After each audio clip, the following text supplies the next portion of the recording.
Children देखिए 2010 में NEET में आया क्वेश्चन जो कि पीरियोडिक टेबल से है आपका, which order is correct for atomic radius of O2 minus F minus oxygen and fluorine. बच्चों इसके लिए कॉन्सेप्ट क्या है? इसके लिए सबसे सिंपल कॉन्सेप्ट है, एटॉमिक रेडियस जो होता है वो इनवर्सली वेरी करता है Z बाय ई रेशियो से, करता है ना। ये निकाल लेना है, बहुत आसानी से काम हो जाएगा। तो देखिए क्या है आपका, ऑक्सीजन O2 माइनस है, F माइनस है, ऑक्सीजन है और ये फ्लोरीन है। अगर इसकी Z की बात करेंगे तो इसका Z कितना आता है बच्चा?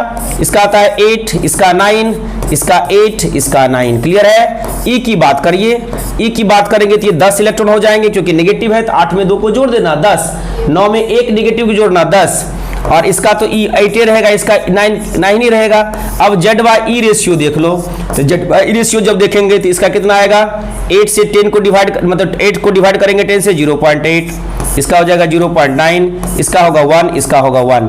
मतलब कि Z बाय ई रेशियो सबसे ज्यादा किसका आया है? ऑक्सीजन और फ्लोरीन का।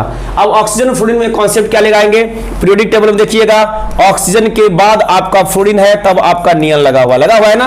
तो लेफ्ट टू राइट में जाते हैं तो क्या होता है, लेफ्ट टू राइट जाने पर साइज घटता है ना, तो मतलब फ्लोरीन का साइज क्या हो जाएगा? छोटा हो जाएगा। क्या हो जाएगा? छोटा हो जाएगा। तो अब देखिए फ्लोरीन का साइज किससे छोटा हो जाएगा? ऑक्सीजन का। अब Z बाय ई रेशियो सबसे कम किसका है? और O2 माइनस का, O2 माइनस का सबसे कम है, मतलब O2 माइनस सबसे ज्यादा होगा। उसके बाद कौन होगा? F माइनस होगा। एकदम सही चल रहा है, पहला ऑप्शन दिखाई दे रहा है। और ये इसका दोनों का 1-1 है, तो दोनों का तो Z बाय रेशियो सिमिलर है, तो किस पर देखेंगे? न्यूक्लियर चार्ज पर। तो लेफ्ट टू राइट जाते हैं तो फ्लोरीन का क्या हो जाएगा? छोटा हो जाएगा, ऑक्सीजन क्या हो जाएगा? बड़ा हो जाएगा। देखिए तो कितना अच्छा डिक्रीजिंग ऑर्डर में लिखा हुआ है। O2 माइनस का सबसे ज्यादा, चूंकि इसका Z बाय रेशियो क्या है? कम है। उसके बाद F माइनस का।